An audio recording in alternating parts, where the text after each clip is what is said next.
Hello, listeners of Ctrl-Alt-Speech. Mike here with a quick intro to something a little bit different. We will have our regular episode out later this week, but we're doing that thing that has become popular on podcasts lately of sharing someone else's podcast that we think you will be interested in. This is a recent episode by our friends at the newly renamed Future Around and Find Out podcast, hosted by Dan Blumberg. It used to be called the Crafted Podcast, but they have this fun new name that you have probably already figured out spells out FAFO, though Future Around and Find Out, different than the original FAFO a little bit. I think that you will find that their podcast and ours are quite aligned in that we are both really looking at the tech world through the lens of how can we build a better future. While Ben and I focus a little bit more on online speech and internet regulations, they're focused a bit more on AI and emerging technologies, though, as you can imagine, that leads to quite a lot of overlap. I think folks here will be especially happy with listening to this particular episode, in part because it is definitely one of those areas that I think overlaps, so much so that its main focus is about the Claude Constitution, which is something that we covered a few weeks back ourselves. So here's a chance to hear a different, but still very thoughtful and insightful take on that very interesting story. I will note that while we're releasing this after the Super Bowl, as they make clear in the podcast, they recorded it a couple days before the Super Bowl and make some references to ads that will appear during the Super Bowl, but it's all still relevant and interesting, and you can easily follow it. It doesn't matter that they recorded it before the Super Bowl, and we now live in a post-Super Bowl world. So please enjoy this episode of the Future Around and Find Out podcast. Look for it wherever you get your podcasts or at futurearound.com. I think folks who listen to this podcast will really enjoy it, and stay tuned for a regular episode of Ctrl-Alt-Speech later this week.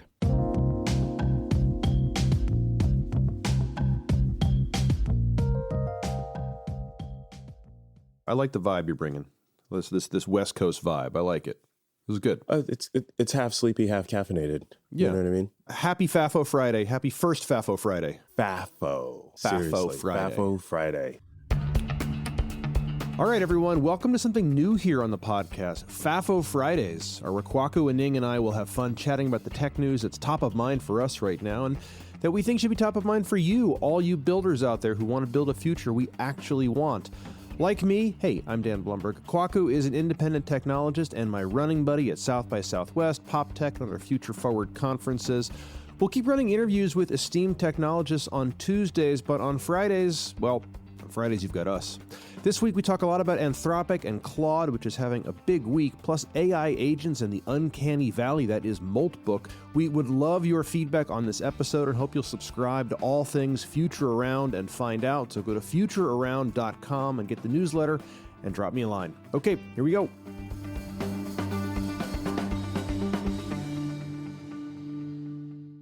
As I recall, you're everybody's backup speaker. Is that how you put it one time? No, everyone's favorite seat filler. Emergency speaker. Emergency speaker. Emergency speaker. Like, wait a minute. You know, I was once at this concert and Beck got he was supposed to perform and he got hurt backstage and radio had to play for an extra hour. I'm that person where they're like, someone got hurt. Can anyone fill in and say something random about AI? And I'm like, well, now that you mention it, that's me. All right. What's top of mind for you this week? All right, I'm just going to put you on the spot then. Okay, I just, ouch. I can't talk anymore. What happened? Okay. All right, top of mind, Moltbot and Moltbook. So Moltbook is basically Reddit that a bunch of AI agents created for themselves. They created a religion. They complained about humans. So we're living with machines as these bosses that they all kind of hate. So they get disgruntled and they connect to complain.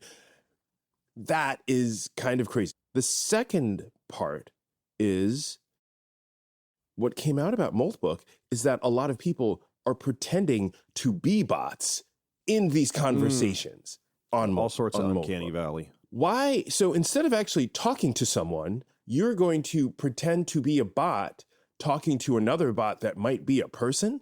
No one on the internet knows you're a human. I mean, there's two things here. We're talking about, one, what's the point of AI agents, which there's definitely I can see a point of. They do things while you sleep. I mean, it's the same idea. That makes sense. Offshoring work. Like I work with lots of teams on, in India who are doing work while I sleep. And it's a similar idea. Like you're working with something that can do something while you go do something else. And then the other thing is Moltbook. I don't know what the point of Moltbook is, except that it sounded like a gas. Like someone was like, "Oh, we could get all these agents to like talk, and then they're gonna like riff with each other." And I don't think anyone knew quite what they were gonna do. And I mean, it's wild. Everyone's eyes are on it, and then it gets dark and it gets science fiction. And you have to remember, like the AI LLMs are trained on science fiction when there's lots and lots of like they're trained on like I've had Hillary Mason on the show before. She's creating a virtual worlds where you can interact with characters from books and movies with copyright permission.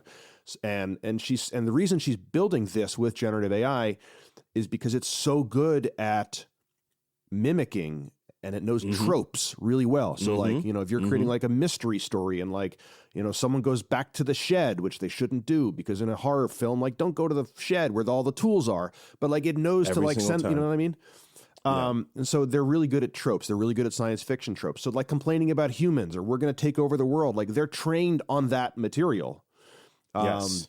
And so it's sort of not surprising that they would go there. It's also freaky. So to your point, the teams you talked about in India, would you be interested in a social media site where the teams are complaining about the things that you're asking them to do? Terrified of what they say. Oh my God, this guy Dan, he's asking me to code this thing for him. It's like he couldn't do this himself, or the next this level documentation is just horrible. Like, what am I going to do here? And that's the hardest thing with working with any team that's not at your same time zone or that's not even a human, right? Like it's just how and that's one of the key skills right now. And I'm a product person. Like how well can you document what you want? How well can you manage? We're now managing machine. We are managing people, some of us, but like we're a lot of us are now managing machines. I have an upcoming episode where one of my guests, Azim Azar, is going to mention this.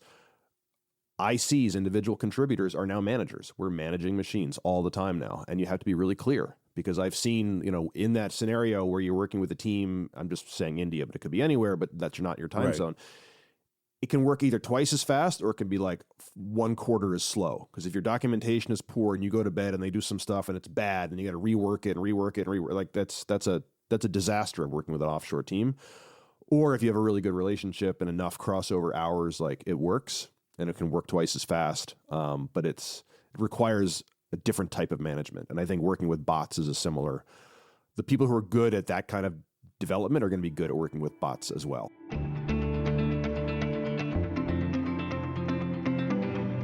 Claude is having a moment right now. Anthropic is having a moment. We're recording this on the Friday just before the Super Bowl. And they just released their Super Bowl ads yesterday. And they're hot. And I'll play one. And they're poking fun at OpenAI, who are also having a moment right now, and it is not a good moment. They've got issues with a big NVIDIA $100 million deal that looks like it's falling through. Microsoft stock tanked, even though they beat their earnings recently. Microsoft just had its biggest stock loss since 2020. And everyone's really, really on edge about like, is this AI stuff actually going to pay off? Claude, which has invested in brand for a long time. I actually remember I posted about this maybe a year ago. I was thumbing through, as one does, New York Times T magazine. I get the Sunday print paper, and T is like the fashion Love that magazine. Yeah. Love that magazine. It weighs like 14 pounds because it's all like heavy gloss advertising. Anyway, I'm not environmental. I'm like looking at the pretty people in it, and then it's like a big ad for Claude in T magazine. This is like a year ago. So they've been investing in brand for a long time. They've been investing in brand and trust and safety. And that gets to the Constitution that I want to talk about. Their like letter to the machine that they've written that like guides its behavior in a very safe way. And so they're spending money on a Super Bowl ad, 4 Super Bowl ads, and they released them just this week. Let me play one. How do I communicate better with my mom? Great question. Improved communication with your mom can bring you closer. Here are some techniques you can try. Start by listening. Really hear what she's trying to say underneath her words. Build conversation from points of agreement. Find a connection through shared activity, perhaps a nature walk. Or if the relationship can't be fixed, find emotional connection with other older women on golden encounters. the mature dating site that connects sensitive cubs with roaring cougars. What? Would you like me to create your profile? Ads are coming to AI, but not to Claude, it says at the end here. What's the difference between me and you? Me and you, me and you. Anyway, the knives are coming out. Claude, Anthropic are, poking fun at OpenAI, which just announced that they are launching ads onto the platform in a free tier. Sam Altman had said a long time ago, or maybe not that long, that ads would be like a last resort. And so it's I think some language to that effect, and they're doing it. They need revenue. But Claude is investing in brand, and they are pointing directly at OpenAI that, Claude is better, safer. Let's talk about the commercial. What did you like about the commercial? I mean, I just think it's really well done. The stilted interaction of chatting is well represented by the two actors and the writing. Mm-hmm. It's not every day that you see a Super Bowl ad that's talking about cougars and cubs. So that made me guffaw. An actual guffaw. An actual Did guffaw. you spit the milk out of your nose when you saw it?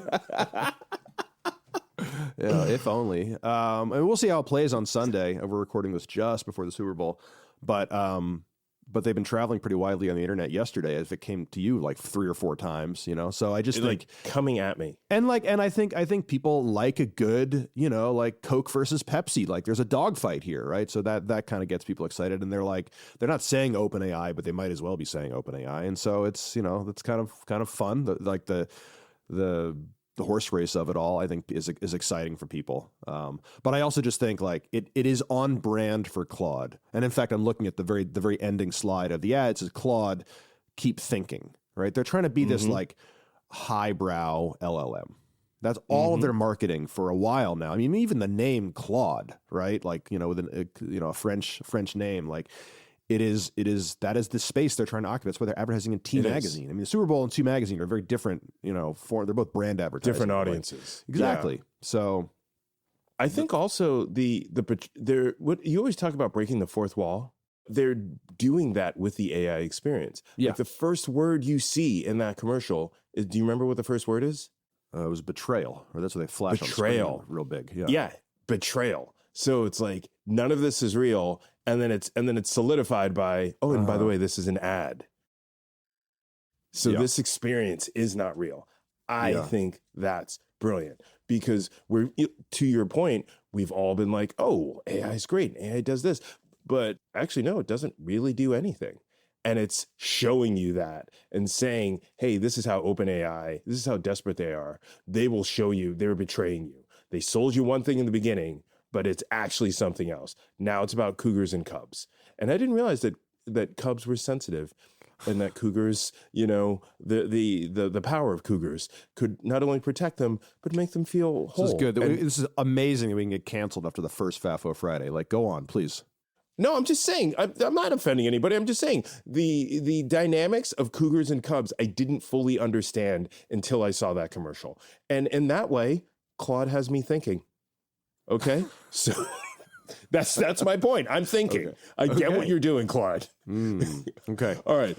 To your other points about OpenAI being on the run or being on the ropes, that is obvious. And my question is, are they too big to fail?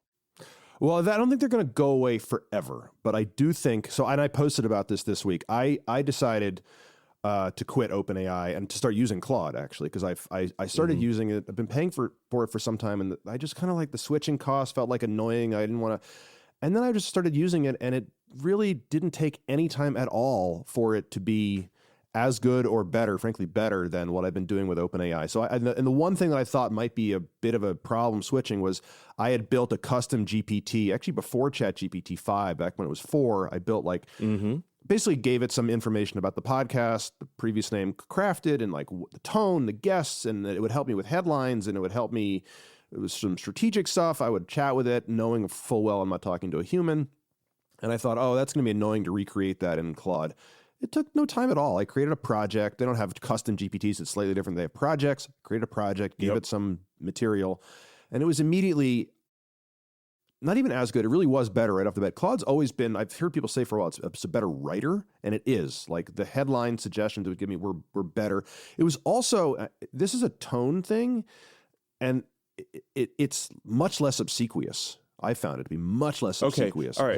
So I tell it something and it's like... What is obsequious? I'm pausing you because we're going to have T listeners and Super Bowl listeners. Okay. Now, the Super Bowl listeners will know what obsequious is, but the T listeners, I'm asking for them. I see what you did there. It is not always trying to please me. So there it is. Waiters are often very obsequious. How are we enjoying the chicken?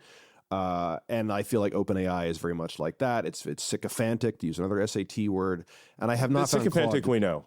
Okay, I have not found Claude to be as that. And in fact, in some ways, I've found it to be like refreshingly direct a couple times, where it's like, you got this, like stop, like or I forget exact verbiage that it gave me, but like yeah. I remember some of the verbiage. Yeah, you showed me some verbiage. I just want to also take a quick break here. I don't think we officially have sponsors for our thing here yet, but I'd like to say that this segment is sponsored by Claude and the word obsequious, which is the word of the day. I just wanted to make sure that they saw that. Are we going to go Pee Wee Herman style with the word of the day?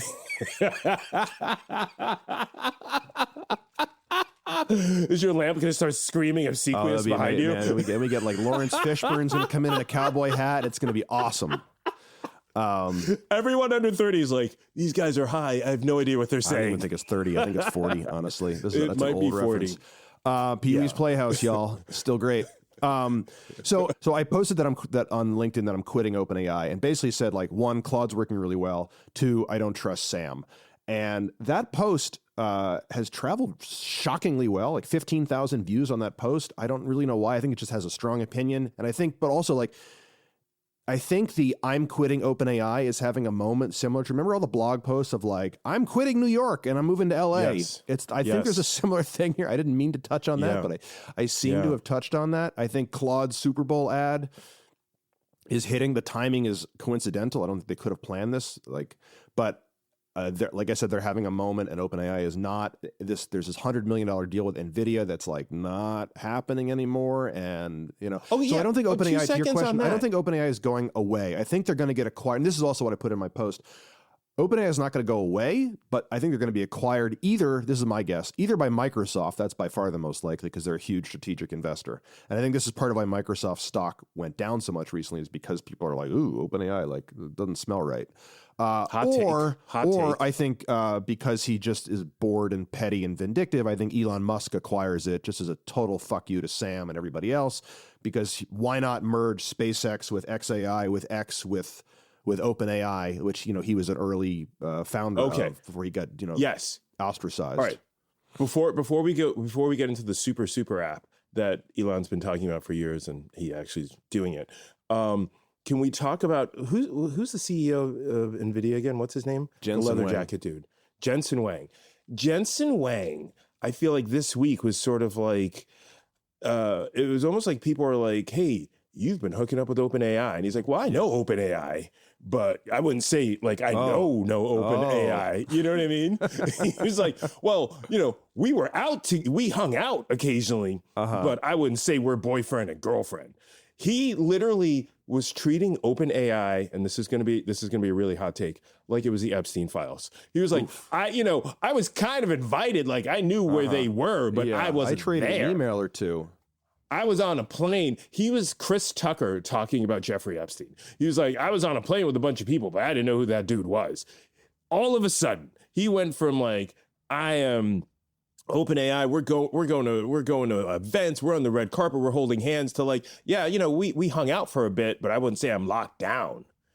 It's almost a funk on OpenAI, but these are like ocean waves. They're peaks and valleys. There was a point where people didn't know who Claude was. Claude was New Jersey, and OpenAI was Claude was the Nets, the New Jersey Nets, not even the Brooklyn Nets, and OpenAI was the Knicks. Yeah, well, I mean, I was on OpenAI, I was on ChatGPT because they were the first mover, right? First mover does not always win. Right, and I think the question of like who wins. I just sent you something on Friendster about this. Did you?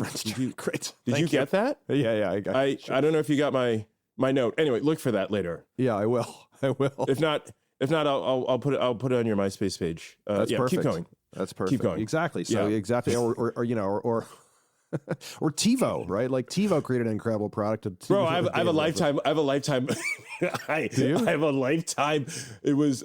I didn't buy it. It was grandfathered in. I was grandfathered in from like a relative who bought it, and they like left it with me because they left the country or whatever. But yes, I still do have a lifetime membership. I don't have the TiVo anymore, but I still have the lifetime membership. Nice. Once upon a time, I was offered a lifetime membership This was like not long after 9/11. Sirius and XM, I don't think had merged yet. And one, I think it was XM. I was a subscriber of XM, and they were going out of business. And I called because I just wanted to renew for like a year, and they offered me an unlimited renewal, like lifetime renewal for like $500. And I was like, I think you guys are going to go out of business. I'll take the $100 for like 1 year, and that turned out to be a bad decision because they're still around. Okay. All right, and I don't subscribe, but anyway, they exist. We can transition to Musk after this. Tell me that you have a suburban dad lifestyle without telling me you're a dad in the suburb, and I'm going to tell you how. You ready? Oh, okay. I have Sirius in my Subaru Outback. Oh, nice, solid. So I can listen to all those sweet jams. Oh yeah, or just an audio feed of CNN. Sure, go for it. Yes. Or audio feed of Knicks games, which is a real thing in my household. Yeah. Because I live on the West Coast and sometimes the games aren't on TV.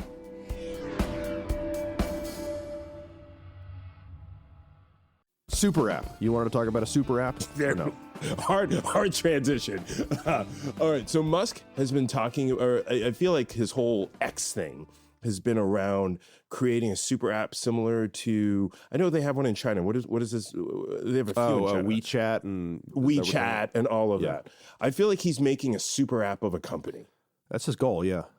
That's his goal. So it's he has a lot of, I don't know if that's his goal. I think that keeps him from being bored or something. I don't know what that guy's up to, but yeah. It keeps him from being bored, but the whole, and I don't know, we might not have fully have time to go into this, but the whole, I'm going to harness the power of the sun to power data centers. And this is my reasoning for combining SpaceX with XAI. And then we'll just throw There's some so Tesla much misdirection going on right now.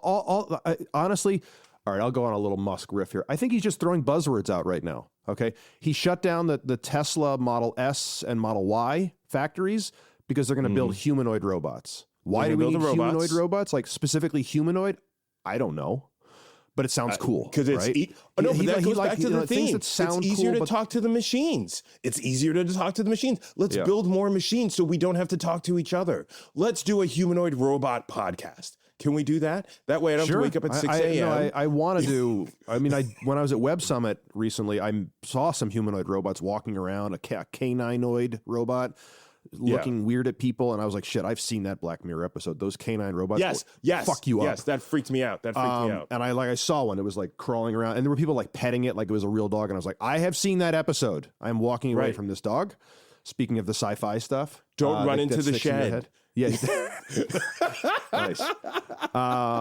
But yeah, so Musk is like humanoid robots, and then it's like data centers in space, which I'm not saying is a bad idea. You and I know Pablo's Holman, and that's the kind of stuff he invests in. And like, I think there are reasons to put data centers in space, but also if you were worried about Terminator shit, that would be a very bad idea to have the data centers so far away that they're inaccessible. So I don't know. Hold on. I'm going to check Moltbook on this. Yeah, please. As far as... Okay, I haven't gotten any posts on my wall. Also, I don't know. I see him investing in shit that like, it's really cool, but it's kind of like, is it useful or is it cool? And I feel like humanoid robots are there. I think data centers in space sounds like, oh, wow. But does that actually make any sense? I don't know. Does Mars make any sense? You know what I mean? Does it have to make sense? No, it doesn't. And like, I want a world where people work on crazy stuff. I just want him to like, I don't know, go away. Or create fodder for us to chat about. Maybe that's his function. Some people are just, maybe there's something to be said for being the Dennis Rodman or the Kanye of technology. Yeah, which is what this guy is. He posted this week that something to the effect of like, money does not make you happy. I didn't, but what is it? Spoiler alert. It's Yeah, like, exactly. You know, like world's richest man, money does not make you happy. I saw a nice reply to that on Blue Sky, which was like, maybe give more of it away. I want to get back to the Claude Constitution. Okay. I feel like this document is going to be the kind of thing that like either will be totally normal in the future or we're going to look back and be like, that's weird. So it's this like very, very, very long document, like takes like 2-3 hours to read. I read most of it. And it's not meant for humans. It's literally written by a team at Anthropic, specifically by this woman, Amanda Askell, who is a PhD in philosophy, who wrote this document for Claude. And it's kind of like operating instructions for Claude. I'm just going to read you like a couple of excerpts. Being truly helpful to humans is one of the most important things Claude can do, both for Anthropic and for the world. First of all, I like that good for Anthropic and good for the world are in the same sense. So like, well done there. But like being truly helpful. Anthropic's first. But Anthropic's first. Just pointing that out. Okay, can we do this? You're going to read the sections, and then I'm going to give my takes on it. All right on. So being truly helpful to humans is one of the most important things Claude can do. We'll just stop there and skip the like Anthropic and for the world part. But like being truly helpful, that's what it's designed to be, okay? And then it goes on, it says, not helpful in a watered down, hedge everything, refuse if in doubt way, but genuinely, substantively helpful in ways that make real differences in people's lives and that treat them as intelligent adults who are capable of determining what is good for them. I could go on, but that... I'm going to pause there. Yeah. It feels like that was like the treatise for the commercials. And like, all right, cool. We're going to pull from that and turn our commercials into this.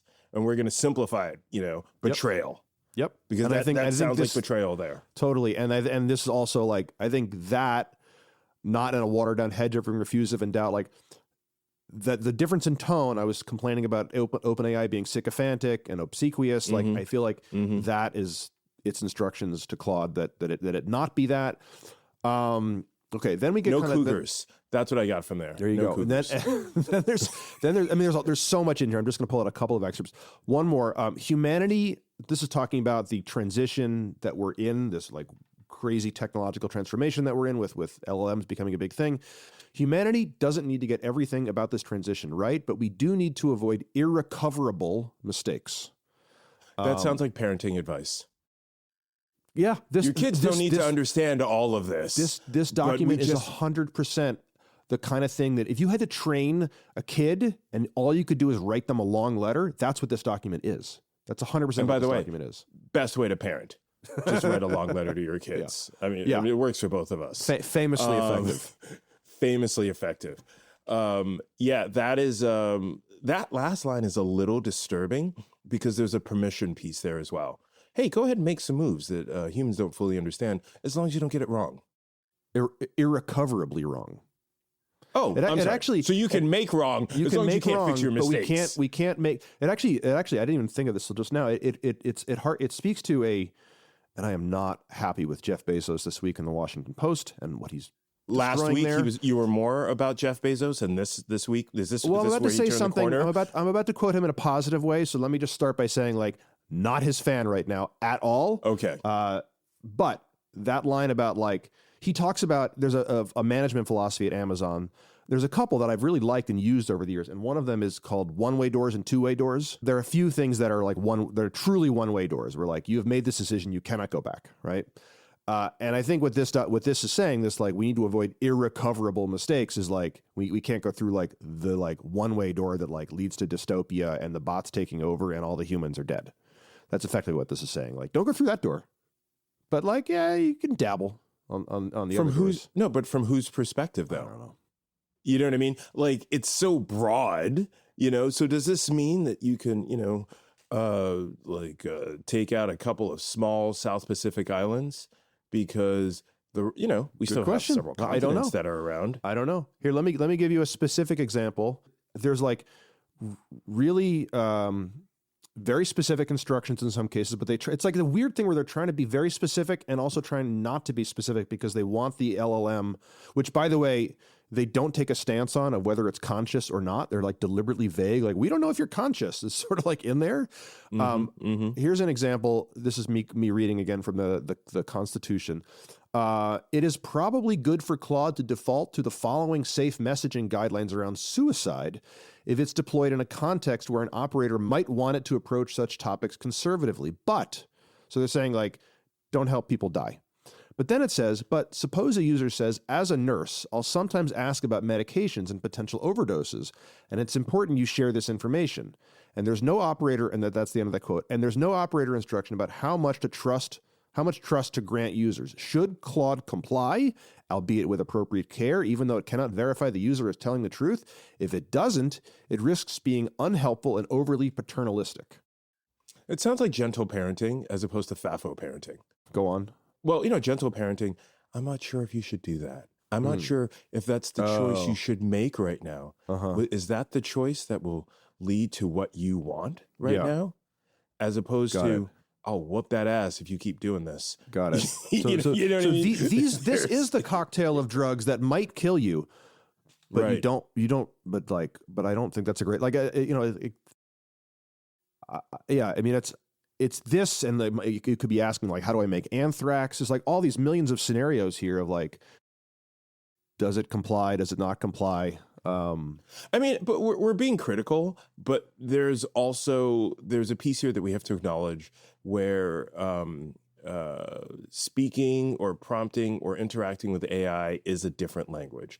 And that language involves a lot of grays as opposed to black and whites, because to your point, you want the systems to have a level of agency, because the goal, I'm assuming, through that agency is the ability to be creative and to appeal to a large amount or a large swath of people and empower them in a variety of ways. So there's that.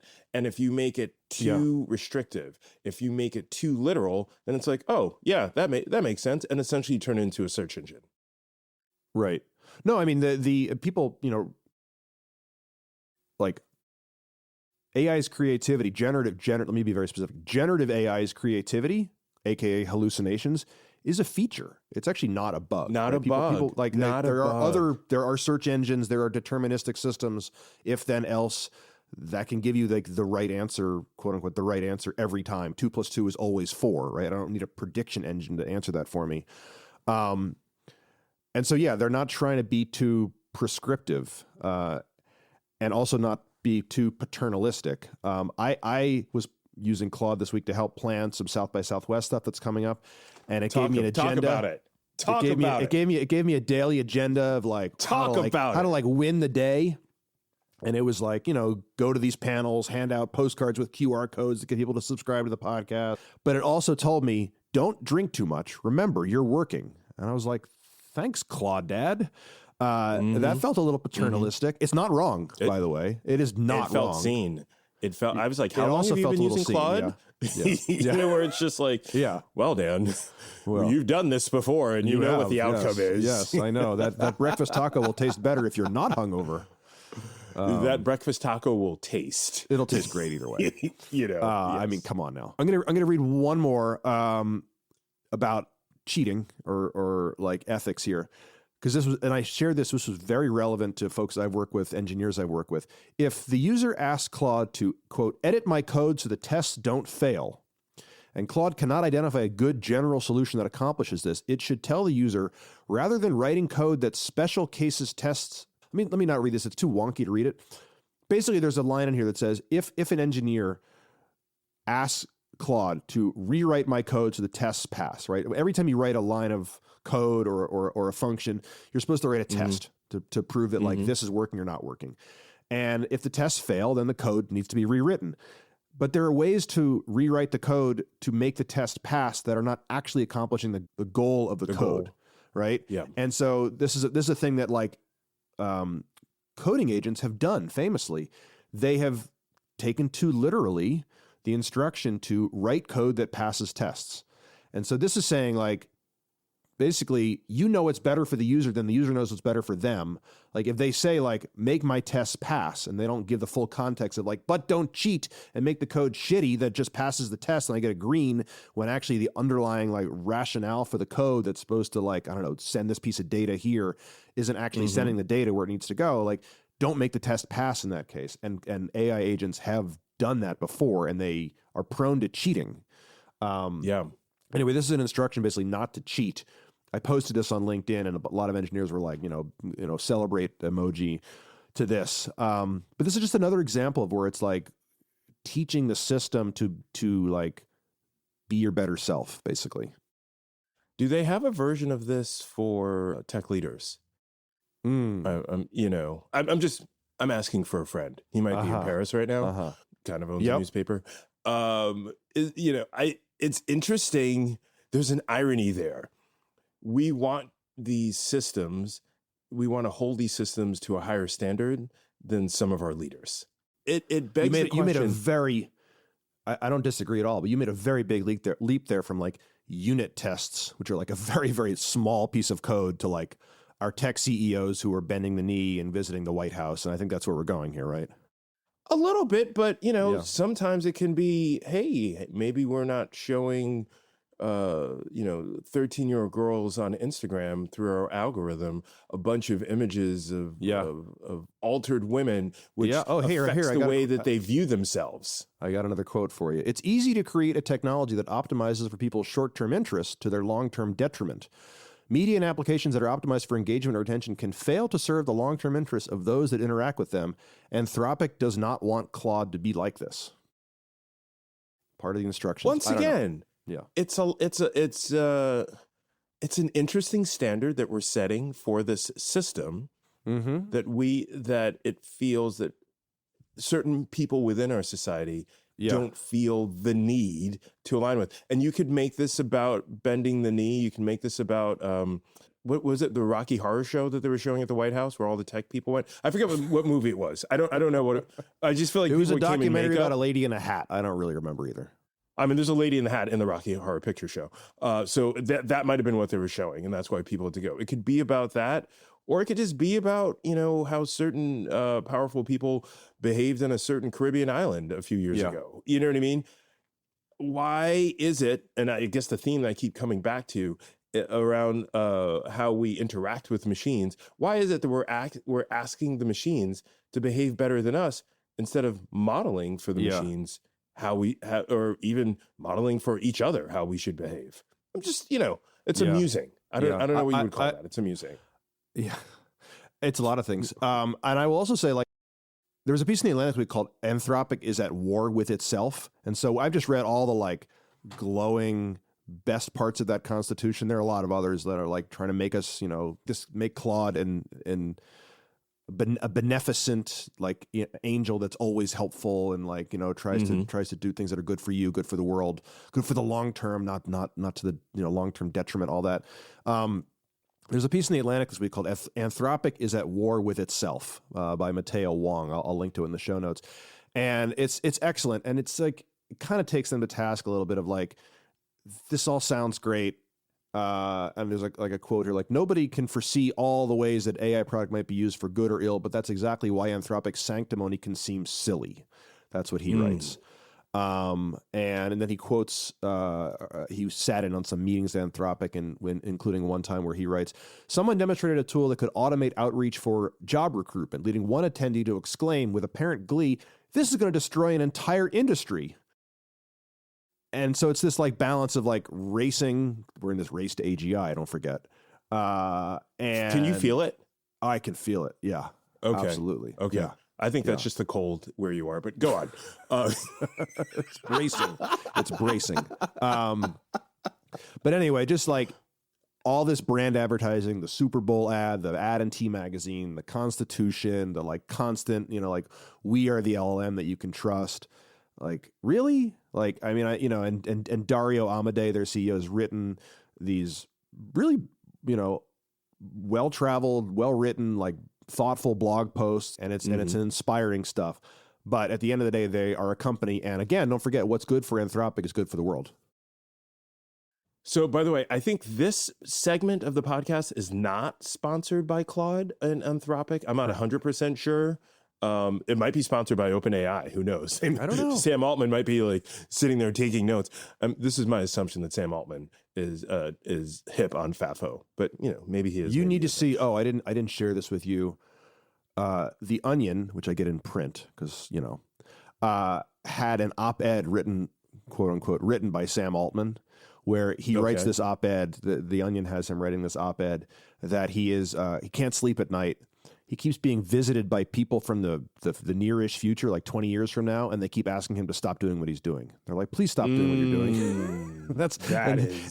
He can't process, he can't understand like this dream. He wakes up every morning and then he like goes back to work. He doesn't really get it. He's like, I can't figure out what this dream means. Why do they keep telling me to stop? Could be the same thing for Dario. They just picked on Sam because he's easier to pick on. You got me with that one. Definitely, there's definitely a lesser of two evils there. I've always preferred Claude. I love Claude as much as you can love an LLM. And I do agree with you around the tone of it. I do think the moment that OpenAI is going through is it's well deserved. There's a level of it being oversaturated. This happens for everyone, every company, every public figure. I totally get it.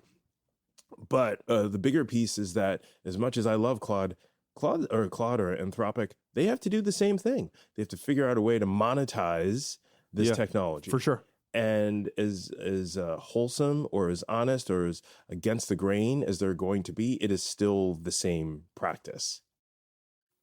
It is, but their focus is very much more on enterprise, and Claude Code is really that's their big moat right now. That's why they're to your in a point, better position. Though, are these Super Bowl ads? Are they advertising to enterprise here? Who's their audience? They've Great shifted. Question. Yeah, they've shifted. They're going going after public opinion. You know. Because if that's a CTO, when I was a kid, you'd see these commercials like during sports games, like football games, basketball games, and it'd be like a tech commercial. I look at my dad and be like, what is that a commercial for? Those were enterprise commercials. Totally. Yeah, those are the ones that run during the U.S. Open. The U.S. Open is all enterprise commercials. It's all. I don't watch golf, but I have to imagine golf is a similar thing. Yeah. It's a wonderful sport to sleep to. If you want to take a nap but have something on TV, people quietly clapping. Can I tell you what I do? What I love for that, and I love cycling and the Tour de France. But man, the repetitive motion and those helicopter shots. But people are cheering. People are getting pumped up for that. For golf, but also like the race goes on for 4 hours. You can take a nap and you can still catch the end. So. Who are we kidding? Neither one of us gets to take a nap while watching TV anymore. It's like this is something of our past.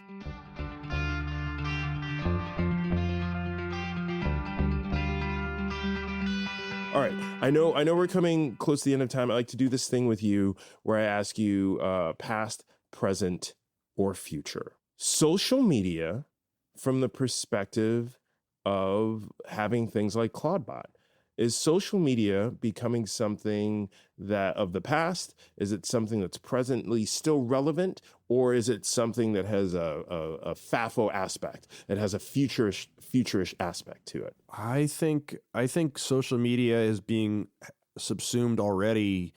I think it's past, to be pithy about the answer. I think social media where we just broadcast stuff is already very much past, because it's now like subsumed by DMs, WhatsApp groups, and like sort of like the dark social is what it's called. I think that's where most of the interesting conversation is happening right now.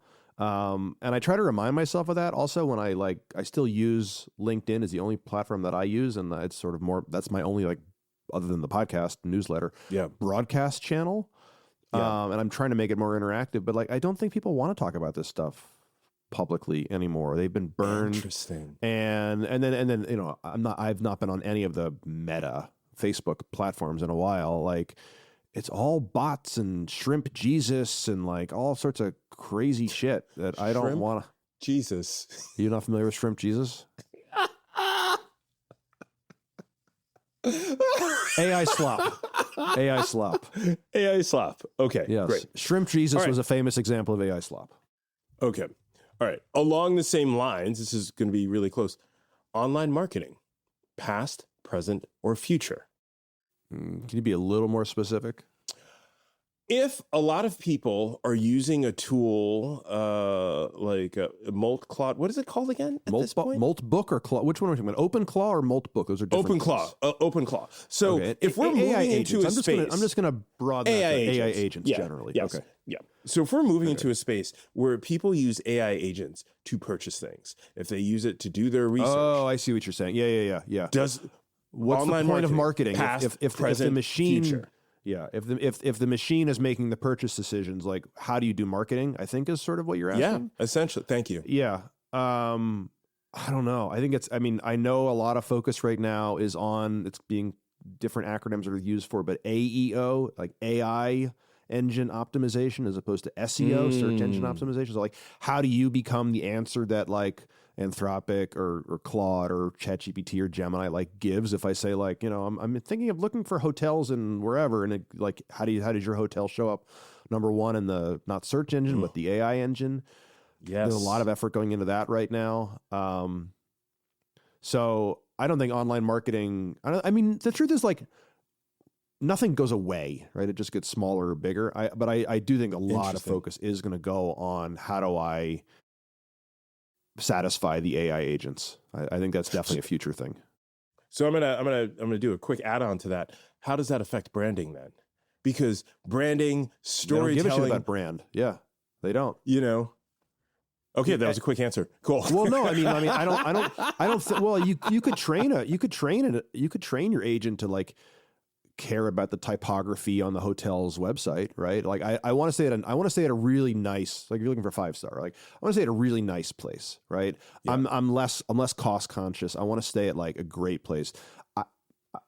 I actually kind of wonder whether like an AI agent is great at that. Maybe they give you like 3 recommendations and you pick one of your favorite 3. I mean, that's probably actually how I would see using these agents is like, and I have used various, tools like that before, or also known as humans. Like, give me 3 options. Like travel agents would do that too. Give me 3 options. I'll pick from the 3. I don't want to look at 300.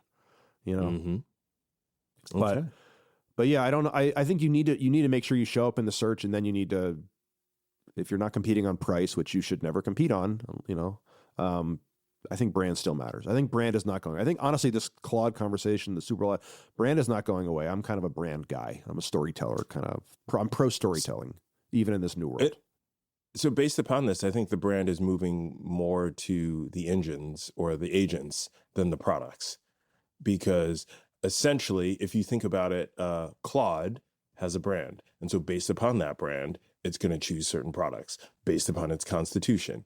OpenAI is going to choose certain things based upon its answers, especially because they're putting advertising in. So whoever advertises with them is going to align with the brand of OpenAI. So the idea of brand in the age of AI is expanding to the AI agents, not to the people. The story's being told by the agents, and then people just follow that. In the way that like you buy an Apple product because Apple's a brand. So it's like, all right, this is the iPhone. I'm not measuring that phone against the Samsung phone. It's just like, I need a new phone. I'm in the Apple lane. This is what I'm going to do.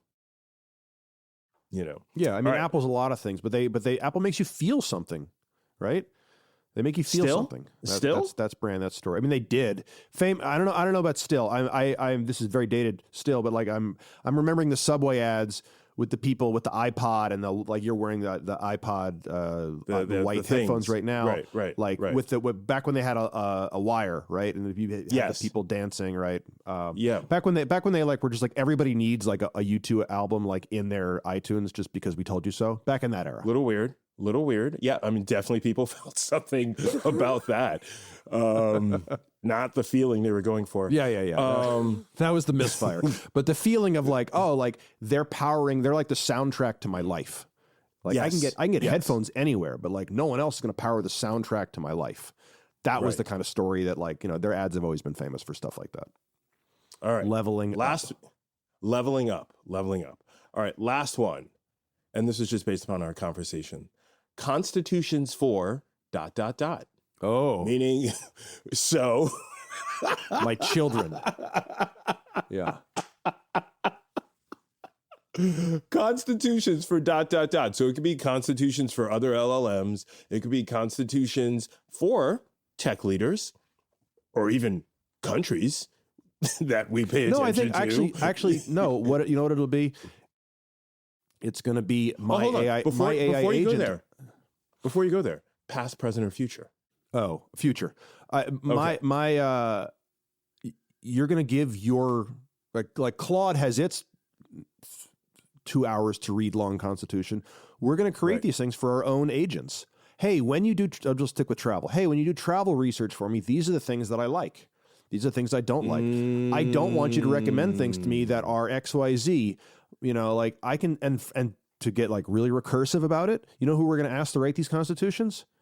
Fucking Claude and like Gemini. Like we're not going to write these things ourselves. We'll read them. We'll like refine them. But like, we're not going to, no one's going to sit down and write this thing. Like, I mean, Anthropic has a philosopher on standby, but I don't, you know? Oh, I would push it in a different direction where we would ask it to assemble it based upon choices that we've made with it, but it will also edit it. So this is me being detailed. You know, we won't say, hey, write a constitution for me, because we'll look at it and be like, this is crap. But based upon my interactions, you know, and the things that I've bought and blah, blah, blah, the places that I've traveled, what would my constitution be? And that's the best way to use these things. You know, if people haven't used it this way that much, is like, ask me questions. Like make the chatbot ask you questions, right? Not just give me an output. Like, so interview me. So if I want a constitution, like interview me. Like what's important to you? Like ask me 10 questions. Ask me 20 questions, and then at the end of it, then write something. That to me is one of the most effective ways. Sure. Are you creating a challenge for us right now? Should we do this? Because you put something in the Slack about writing a content. We didn't talk about this. I love to bring things up that you messaged me about weeks ago and I never respond to. And then when we start recording, then I give you my opinion. Yeah. So this is an example of that. You're like, oh, we should each write a constitution. And I was reading it. I was in the middle of something else. I was like, God, that seems like a lot of work. Yeah. For, you know. Can we get fife and drums to be playing underneath this section here?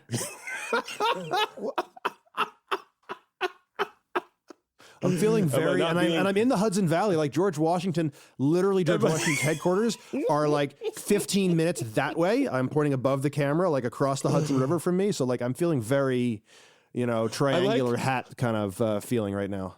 I like how your description is, when I point above the camera, that's towards the Hudson. Like anyone. You know, West Point's that way. West Point's that way. Newburgh, which is where his headquarters were, that's that way. Yeah. Okay. Your house, you grew up that way. Yeah, I did. Well, yeah. Okay. But towards the Hudson, but south. All right.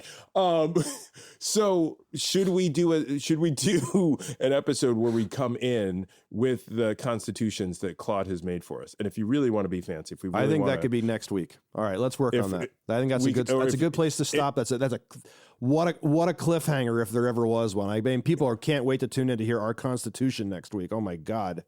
I think that's a lot of futuring right there that we just did at the end. I think that it is, and then we can go find out over the weekend. Or people Kwaku, come back always and find fun. out. Too much fun. I'm gonna. Which way was West Point again? I'm gonna head in that direction. Was it over the microphone? Or it's that way. Okay. West Point's a little diagonal that way. Newburgh, which is where his headquarters were, is that way. Benedict Arnold betrayed the army just like 10 miles south of me. Fife and drums, man. We need fife and drums. Fife and drums. Dan, thank you for allowing me to future around and find out with you. You bet. Always. All right, buddy. Hope that was fun for you. If you've made it this far, I'm going to guess that it was. Please share this episode with a friend. This is truly the way that podcasts grow. You can send them to futurearound.com. That's also where you can sign up for the show's newsletter. Again, that's futurearound.com.